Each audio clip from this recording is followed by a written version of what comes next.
Be behind the 8 ball so quickly, how much of a gut punch was that? Well, that was I didn't expect that. I thought we were pretty ready, and the way we were talking, was we were ready to go. So when they scored 32 seconds, it sort of takes you back a little bit. Do you think the team did get rattled from that? Well, I thought we were rattled. I mean, we couldn't handle the puck very well. We weren't making our passes in the first 10 minutes and looked like we were nervous out there. And they obviously took advantage of that.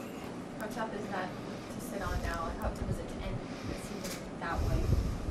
Well, it's not the way anybody wants to end it, And that's what I told them after the first period.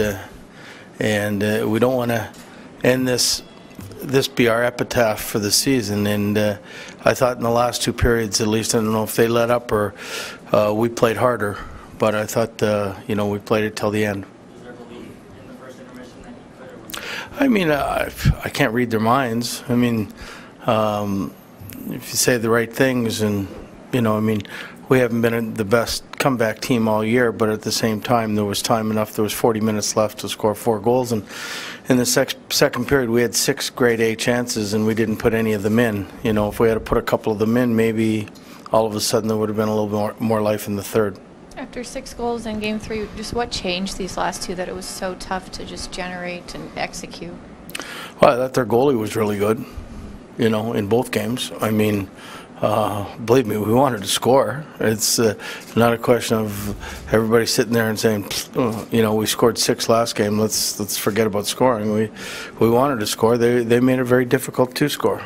As good as Devin was in this series, just how tough was it to pull him and to watch him kind of have to sit and watch for the final? Well, obviously it wasn't the thing I wanted to do, but I thought he was rattled a little bit, but B, 4 goals in 12 minutes. We needed a change of some sort. And I went in there after the first period and said to everybody that this was not on Devin. He's been our rock all year, and we let him down a little bit.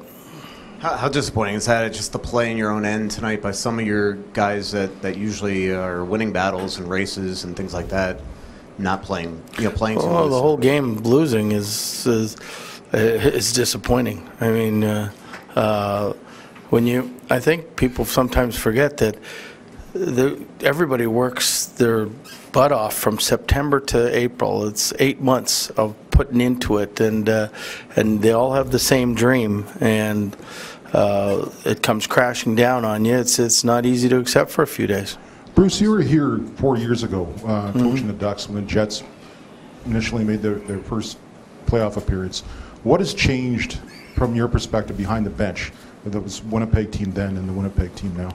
Well, I mean, all their young players are way more mature, and Connor Hellebuck is not the same goalie he was back then. I don't even know if he was in the nets back then, but I mean, all their younger guys are now grown up, and they've been on a mission since day one of the season. I mean, I think Blake Wheeler said it in training camp. We're here to make the playoffs this year. This is we're too good not to make the playoffs, and I think they made it their mission to do what they did.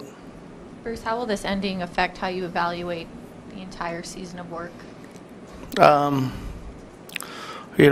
sure that between Chuck and everybody else that makes those things will sit down and talk about that. I mean, one game does not make a season, even though it was an important game, and you can tell sometimes who's ready to play those big games. But I wouldn't say if somebody had a bad game that's the defining moment of their season.